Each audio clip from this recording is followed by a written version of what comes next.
ओम शांति। अॼु जी मिले तारीख़ आहे 1/7/2026। मीठा मीठा बाप दादा चवंदा मीठे मीठे ॿार सॼी दुनिया खे शांती ॾियणु हिकु बाप जो ई कमु आहे। इन करे चईंदा आहिनि शांति ॾेवा। त प्राइज़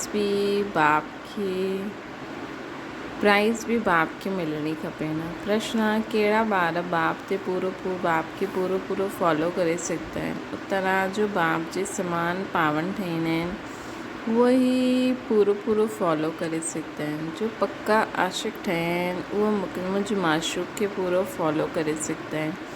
अहिड़े आशिक़नि खे ई मां साथ वठी वेंदमि। इन करे शास्त्रनि में लिखाईंदा आहिनि गऊ जी पूछ पकड़ण सां पार थी विया। हाणे हिते गऊ जी या पूछ जी त ॻाल्हि न आहे। गीता तो प्यार जो साधन आहे। ओम शांति। बाप दादा ॿई आहिनि। हाणे इहे त ॿार ॼाणंदा आहिनि कि आत्माउनि जो बाप शिव बाबा आहे। इहे बि तव्हां ॼाणंदा आहियो कि मां पतित पावन आहियां, मां निराकार आहियां। तव्हां बि निराकार आहियो, शांति स्वरूप आहियो। निराकार बाप बि शांति स्वरूप, आत्मा बि शांति स्वरूप। आत्मा जो स्वधर्म आहे शांति। तव्हांजो निवास स्थान शांति धाम आहे। इहे यज्ञ आदि रचंदा आहिनि त चईंदा आहिनि शांति देवा। शिव जी शांति जो सागर त उहो परमात्मा आहे। सॼी दुनिया खे शांती ॾियण वारो उहो बाप आहे। अहिड़ा ॾाढा आहिनि जंहिंखे शांती जे पुठियां प्राइज़ बि मिलंदी आहे। कॾहिं कंहिंखे प्राइज़ मिलंदी आहे त चईंदा आहिनि इहे शांती स्थापना करण जे निमित्त ठहिया आहिनि। इन में वॾनि जो इनाम वठंदा आहिनि। हाणे शांती त खपे सॼी दुनिया खे, न त अशांत में रहण वारा ॿियनि खे अशांत कंदा। इहा आहे कि रावण राज्य। रावण दुश्मन आहे न, राम खे दुश्मन न चईंदसीं। राम जी कॾहिं एफजी न चलाईंदा आहिनि। न त्रेता वारे राम जी, न परमपिता परमात्मा जी। राम राज्य त सभु चाहींदा आहिनि, परंतु राम राज्य कंहिंखे चइबो आहे इहो बि कोई न ॼाणंदो आहे। सिर्फ़ु चईंदा आहिनि नई दुनिया हुई, नई दिल्ली में राम राज्य हुयो। नई दुनिया चईंदा आहिनि, नाम त ॾाढा रखी छॾंदा आहिनि। दिल्ली सभिनि जी कैपिटल रहंदी आहे। दिल्ली ही परिस्थान हुई। राधे कृष्ण खे बि हुते ॾेखारींदा आहिनि। इहे ॿई मुख्य प्रिंसेस आहिनि। सिर्फ़ु ॿ त न आहिनि, ज़रूरु ॿिया बि हूंदा। 8 जी राजाई ॻायल आहे न। बुद्धि सां कमु वठिणो खपे। सत्युग में ज़रूरु राजाई बि हूंदी। हिते बि ॾिसो केतिरी राजाई आहे, वृद्धि थींदी रहंदी आहे। ढेर थी वेंदा आहिनि। फलाने गांव जो महाराजा। नंढे गांव बि ॾाढा आहिनि। सत्युग में एतिरा थोड़ी हुआ। हुते त लक्ष्मी नारायण जो नाम बालो आहे। 2500 वर्ष उन्हनि जो राज्य हलियो। मनुष्य चईंदा आहिनि लाखों वर्ष थिया। वीचार जी ॻाल्हि आहे। इहे आत्माउनि जे लाइ भोजन आहे। बाप इहे रूहानी भोजन ॾींदा आहिनि तव्हांजी बुद्धि खे। आत्मा जो भोजन हाणे तव्हांजी बुद्धि जो तालो खुलियो आहे। ऋषि मुनि आदि सभु चईंदा हुया असां रचता ऐं रचना खे न ॼाणंदा आहियूं। हाणे तव्हां ॿार ईअं न चईंदव। तव्हां त रचता ऐं रचना जे आदि मध्य अंत खे ॼाणंदा आहियो। तव्हां पंहिंजी 84 जे चक्कर खे ॼाणे विया आहियो। आदि में तव्हां देवी देवता हुया, पोइ मध्य में रावण जी प्रवेशता थियण जे कारण तव्हां विकारी थी वियो। हाणे अंत आहे। तव्हां ॼाणंदा आहियो हाणे पुराणी दुनिया जो विनाश थी पोइ आदि थींदी। आदि में हूंदो राम राज्य, मध्य में आहे रावण राज्य शुरू थींदो। हाणे रावण राज्य पूरो थी पोइ राम राज्य शुरू थींदो। नर सां नारायण ठहिणो। ई सत्यनारायण जी कथा आहे। तव्हां ॼाणंदा आहियो सर्वशास्त्रमयी शिरोमणी श्रीमद गीता। श्रीमद मिलंदी आहे श्रेष्ठ ठहिण लाइ। श्री चइबो आहे श्रेष्ठ खे। ॿार ॼाणंदा आहिनि हिकु गीता शास्त्र आहे जंहिंसां देवी देवता धर्म जो शास्त्र चइबो आहे, जंहिंसां देवता धर्म जी स्थापना थींदी। संगम ते सत्युग में त कोई पतित हूंदो ई न जो पावन ठाहे। हाणे तव्हांखे बाप सम्झाईंदा आहिनि गीता खे पतित पावन ई चई न सघंदा आहिनि। गीता द्वारा पावन न ठही सघंदा आहिनि। गीता से भगवान खे पतित पावन चईंदा आहिनि। ये सुठी रीति यादि करो। गीता आहे ही आदि सनातन देवी देवता धर्म जो शास्त्र। गीता जे समय ही महाभारत लड़ाई लगी हुई, जंहिंसां अनेक धर्म विनाश थिया हुया, हिकु धर्म जी स्थापना थी हुई। गीता जे लाइ चईंदा आहिनि देवी देवता धर्म जो शास्त्र। ब्राह्मणनि जो शास्त्र न चईंदासीं। ब्राह्मणनि जो नाम गीता में न आहे। परम पिता परमात्मा ही अची करे ब्रह्मा द्वारा इन सभी वेदनि शास्त्रनि आदि जो सार ॿुधाईंदा आहिनि। हाणे तव्हां सम्झंदा आहियो सतयुग में त ब्राह्मण हूंदा ई न। हुते लक्ष्मी नारायण देवता, ब्रह्मा खां पोइ विष्णु चित्रनि में ॾेखारियो आहे। ब्रह्मा द्वारा स्थापना विष्णुपुरी जी। ब्रह्मा ऐं विष्णु इकट्ठा न थी सघंदा आहिनि। ब्रह्मा द्वारा देवी देवता धर्म जी स्थापना थींदी आहे। ये डिटेल जी सम्झाने जी ॻाल्हियूं आहिनि। हाणे तव्हां ॿार शिव बाबा से स्वर्ग जो वरसो वठंदा आहियो, हक़दार ठहिरियो। मुख्य धर्म शास्त्र 4 आहिनि। श्रीमद भगवत गीता आहे नंबर 1 शास्त्र, जंहिंसां नंबर 1 धर्म जी स्थापना थींदी आहे। पोइ हूंदी आहे इस्लामी बौद्ध। हिकु गीता ई आहे जंहिंमें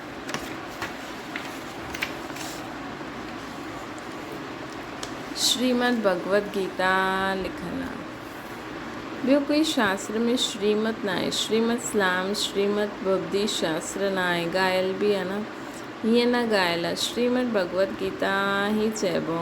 उन्हनि सां कहिड़ो धर्म स्थापना थियो? आदि सनातन देवी देवता धर्म जी स्थापना थी। ऐं स्थापना थींदी आहे अंत में। इहे सम्झण जी ॻाल्हियूं आहिनि। हाणे बाबा असांखे टीचर जे रूप में पढ़ाईंदा आहिनि। इहा ॿुधी में रहणो खपे। बाबा असांजा बाप बि आहिनि, टीचर बि आहिनि। बाबा पढ़ाई सां सर्व जी सदगति कंदा आहिनि त सतगुरु बि ठहिरियो। बाबा खे कॾहिं यादि कंदा आहिनि, बाबा खे सभई यादि कंदा आहिनि। हाणे गीता में श्री कृष्ण जो नाम विझी छॾियो आहे। उहो त ज्ञान सागर न आहे न। उन्हनि खे ज्ञान जे सागर बाबा ईअं ठातईं त उहा टीचर बि थी आहे न। हिते तव्हां नई ॻाल्हियूं ॿुधंदा आहियो। शास्त्र आदि त ॾाढा पढ़ंदा रहंदा आहिनि। हाणे तव्हां बाप द्वारा डायरेक्ट ॿुधंदा आहियो। अॻियां सभु शरीरधारी मनुष्य द्वारा ॿुधियो हुयो। हाणे तव्हां सम्झंदा आहियो असां आत्मा असुल में अशरीरी हुयासीं। पुठियां पोइ शरीर धारण कयो। बाबा बि अशरीरी आहिनि। शिवलिंग ठाहींदा आहिनि। आत्मा शरीर द्वारा उन्हनि खे पूजदी आहे, शिव बाबा खे पुकारदा बि आहिनि। ही परम पिता परमात्मा अची करे असां पतितनि खे पावन ठाहियूं। लिंग जी पूजा कंदा आहिनि, परंतु इहे थोरी सम्झंदा आहिनि कि इहा पतित पावन बाप आहे जंहिंखे असां पुकारदा आहियूं। शिव भॻवानु ईश्वर आहे, बसि ईअं ई यादि कंदा आहिनि। उन्हनि खे बाबा चऊं त ॿुधी में अचे कि बाबा सां वरसो मिलणो खपे। असांखे वरसो मिलंदो आहे तॾहिं असां उन्हनि खे पूजदा आहियूं। भारतवासियुनि खे वरसो मिलणो बि ज़रूरु आहे। कॾहिं मिलियो हुयो इहा भुलिजी वेंदा आहिनि। हाणे तव्हां ॿार सम्झंदा आहियो। ॿार चईंदा आहिनि असां बाबा वटि आया आहियूं। शिव बाबा ब्रह्मा तन में अची करे असांखे सम्झाईंदा आहिनि। त्रिमूर्ति जो नाम बालो आहे। त्रिमूर्ति मार्ग नाम रखियलु आहे।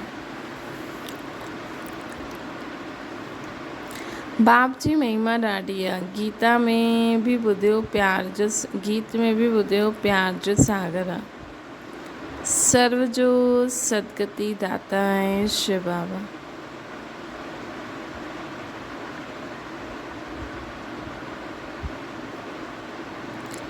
सर्व खे सुख शांति ॾियण वारो आहे शिव बाबा। सर्व जो दुख हरता सुख हरता आहे। ॾाढो प्यारो आहे। उन्हनि खां प्यारी कोई चीज़ हूंदी न आहे। जो बाप स्वर्ग जो मालिक ठाहे उहो ज़रूरु प्यारो हूंदो। उहो आहे बेहद जो बाप। चईंदा आहिनि ॿार मां तव्हांजे लाइ स्वर्ग जी बादशाही, चईंदा आहिनि ॿार मूंसां स्वर्ग जी बादशाही मिलंदी आहे।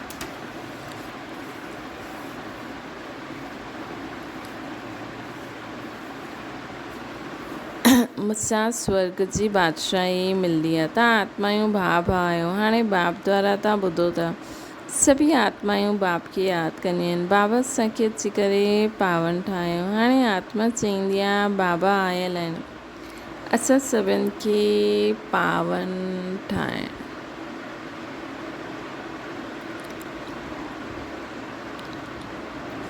चईंदा आहिनि ॿार 5000 वर्ष पहिरियों तव्हांखे पावन ठातो हुयो, हाणे मुंहिंजे बाप खे यादि करो त तव्हांजा विक्रम विनाश थींदा ऐं असांजा सभु दुख दूर थी वेंदा।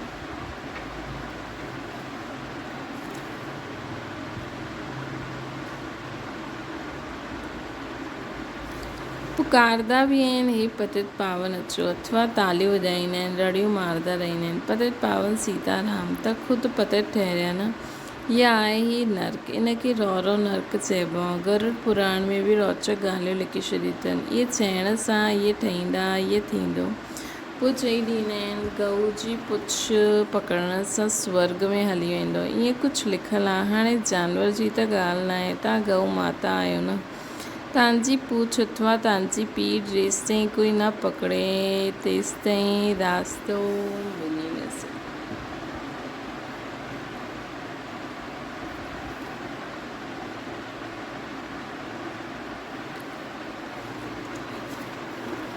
तेसिताईं रास्तो मिली न सघे। पूछ त न आहे न, चईंदा बि आहिनि तव्हांजी पूछ पकड़े करे तरजी वेंदासीं। हाणे हिते पूछ त पकड़ण न, परंतु फॉलो करिणो आहे। सन्यासियुनि जी फॉलोअर्स त ॾाढा आहिनि, परंतु फॉलो करणु अर्थात पवित्र ठहिणु। तव्हां त सचा फॉलोअर्स आहियो। शिव बाबा चईंदा आहिनि मां आयो आहियां तव्हां सभिनि खे वापसि वठी वञण लाइ। तव्हां मूंखे यादि करो त तव्हांजा पाप भस्म थी वेंदा। पावन ठहिण बग़ैर फॉलो करे न सघंदासीं। शिव बाबा खे पूरो फॉलो करिणो आहे।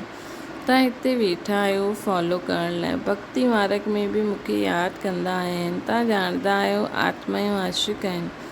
परमात्मा माशूक, आत्मायूं परमात्मा माशूक आहे। आत्मायूं सभु उन्हनि खे यादि कंदियूं आहिनि।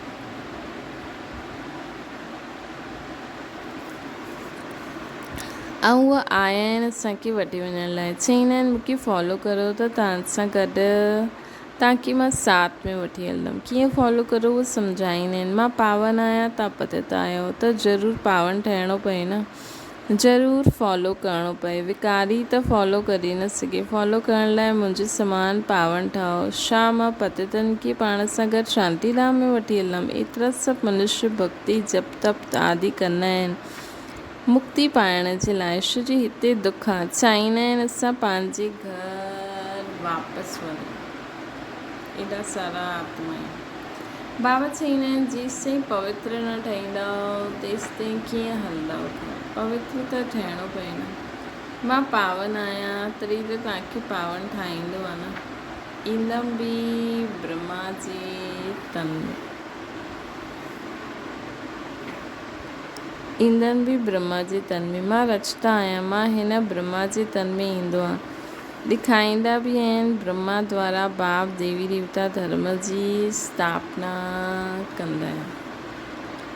तव्हां ॿी के ई ॼाणंदा आहियो शिव बाबा खे फॉलो करिणो आहे। तव्हां ॿी के ई ॼाणंदा आहियो शिव बाबा खे फॉलो करिणो आहे।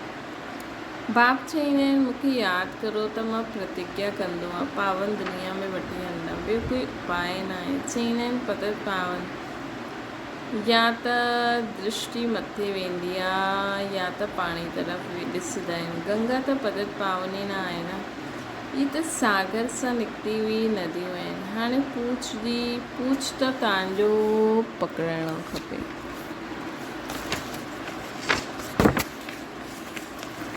बाबा चवनि था तव्हांखे पावन ठाहिणो आहे, मूंखे फॉलो करिणो आहे, तॾहिं ई साथ वठी हली सघंदमि। बाबा चईंदा आहिनि तव्हां मूंसां गॾु रहण वारा हुयो, हाणे 84 ते चकर लॻायो, पतित ठहियो। हाणे पोइ मूंखे यादि करो त पावन ठहींदा। सन्यासी बि गृहस्थनि खे चईंदा आहिनि फॉलो करिणो आहे त घर बार छॾो। बाबा चईंदा आहिनि मां परमधाम में रहंदो आहियां, तव्हां बि हलंदव या हिते ई विशव सागर में रहणु सुठो लॻंदो आहे?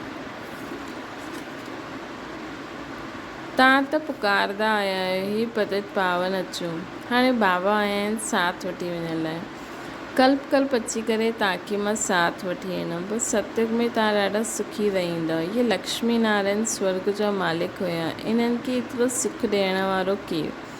Heavenly God father. बाबा यादि दिलाईंदा आहिनि, बाबा यादि दिलाईंदा आहिनि, तव्हां असांजी जयंती मल्हाईंदा आहियो। परमपिता परमात्मा जी जयंती सभी भारतवासी मल्हाईंदा आहिनि। असांजो इहा बर्थ प्लेस आहे।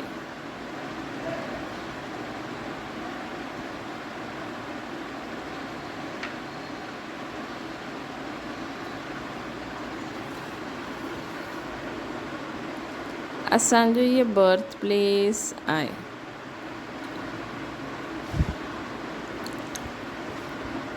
नहीं, इहा भारत। बाबा चईंदा आहिनि कृष्ण थोड़ी मल्हाईंदा, उहो त क्राइस्ट खे मञंदा आहिनि। शिव जयंती भारतवासी मल्हाईंदा आहिनि। हीअ सर्व जे पतित पावन बाप जो बर्थ प्लेस आहे। बाप सभिनि खे सुख ॾियण वारा आहिनि, सर्व खे लिबरेट करण वारा। त भारत केतिरो ऊच आहे न, त भारत केतिरो ऊच ठहियो।